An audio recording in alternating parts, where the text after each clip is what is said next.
Hello bachcho, so let us read the question.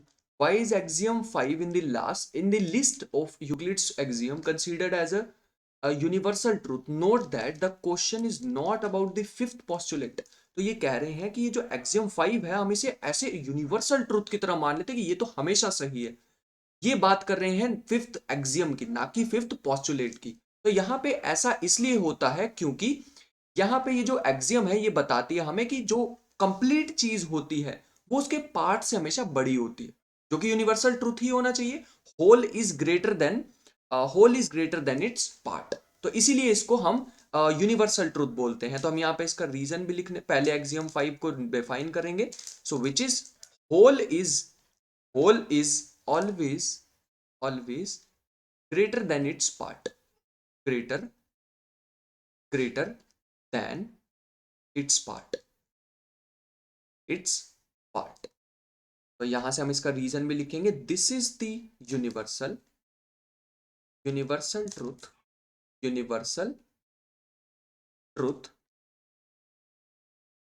because because part is part is included because part is included in the whole।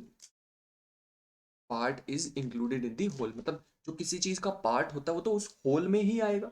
Whole मतलब उस पूरे जो जो भी हम बड़ी चीज कंसीडर कर रहे हैं वो तो उसी में ही आएगा। तो हम यहाँ पे करेंगे and and therefore therefore can never be can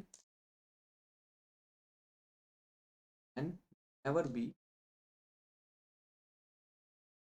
never be greater then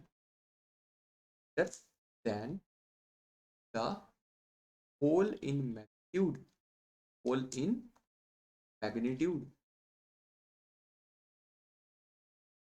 जैसे फॉर एग्जाम्पल, अब मैं इसका लास्ट एक एग्जाम्पल से कंक्लूड करना चाहूंगा कि मान लो बहुत सारे मतलब जितने भी नेचुरल नंबर्स और दूसरी साइड में तुम्हें कह दूं कि even numbers, positive even number, तो तुम कहोगे 2 4 6 8। क्या वो इवन नंबर नेचुरल नंबर से ज्यादा है? नहीं। क्या वो उसका पार्ट है? हाँ।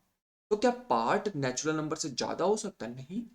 तो नेचुरल नंबर से कम ही होंगे, मतलब उसके उससे ज्यादा नहीं हो सकते, क्योंकि इवन नंबर नेचुरल नंबर्स के ही पार्ट होते हैं। तो आई होप कि यहाँ से हम इसको रिलेट कर पा रहे हो एग्जाम्पल से और हमें समझ भी आया हो। I hope you understood this question well. Best of luck.